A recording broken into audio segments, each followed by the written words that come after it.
చేసి అందరినీ రెస్పెక్ట్ చేసుకొని అందరి యొక్క విశ్వాసంతో కూకట్పల్లి మెజారిటీ ఓట్లు మీరు సంపాదించుకునేటటువంటి పరిస్థితిని ఇన్ఛార్జి ఇక్కడ ఉన్నటువంటి స్థానిక నాయకత్వం ఇంకా పట్టుదలతో ముందుకు వెళ్ళాలని చెప్పి మా ప్రార్థన. కాబట్టి దయచేసి అందరినీ కలిసికెళ్ళాలి. ఇక్కడ ముస్లిం సోదరులు ఎక్కువ ఉన్నారు, వారిని కూడా అర్థం చేసుకోవాలి. బీజేపీ టీఆర్ఎస్ వాళ్ళు కానీ మీకు పేలిపోతా ఉంది. నిన్ననే నాగేంద్ర గారు చెప్పారు, ఎందుకయ్యా నువ్వు బయటకు వచ్చావంటే మా కేటీఆర్ గారు బీజేపీకి వెళ్ళాలంటాడు, నాకు ఇష్టం లేదని చెప్పి ఆయన ఈ రోజు మన దాంట్లోకి వచ్చారు. అనేక మంది వస్తున్నారు.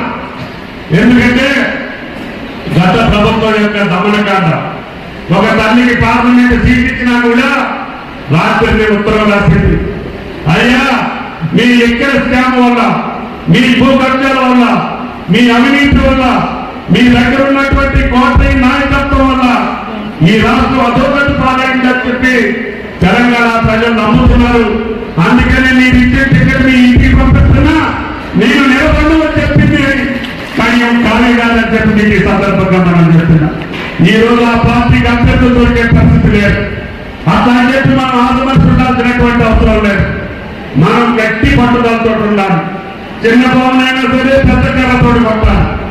కాబట్టి ఈ రాష్ట్రాన్ని దోచుకున్నటువంటి ప్రభుత్వ నాయకులు, ఈ రాష్ట్రాన్ని విచ్ఛిన్నం చేసినటువంటి టీఆర్ఎస్ పార్టీ నాయకుల్ని, ఆ నాయకత్వం ఇంకా బీజేపీతో అంతగాకి దొడ్డిలోన్న మంది హస్తగతం చేసుకోవాలని మన ఇబ్బంది పెట్టాలని చూస్తున్నారు.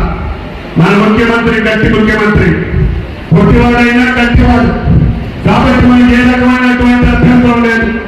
హైకమాండ్ ఆశీస్సులతోటి ఈనాడు అన్ని సంక్షేమ కార్యక్రమాన్ని 100 రోజుల్లోనే పూర్తి చేయడానికి ప్రయత్నం చేశాం. ఆర్థికంగా లోటున్నటువంటి ప్రభుత్వాన్ని, అప్పుడు పాలైనటువంటి ప్రభుత్వాన్ని ఈనాడు గాడిని పెట్టి ముందుకెళ్ళడానికి ప్రయత్నం చేస్తున్నాం.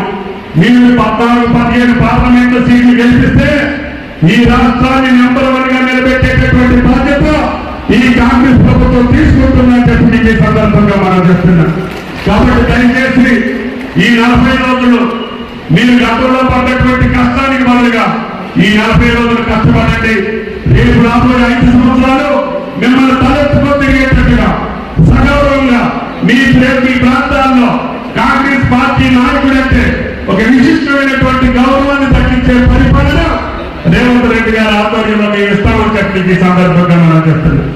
అదేవిధంగా మన మేనిఫెస్టోలో ఇతర జిల్లాల నుంచి వచ్చినటువంటి బీసీ కులాలకు సంబంధించి కొంత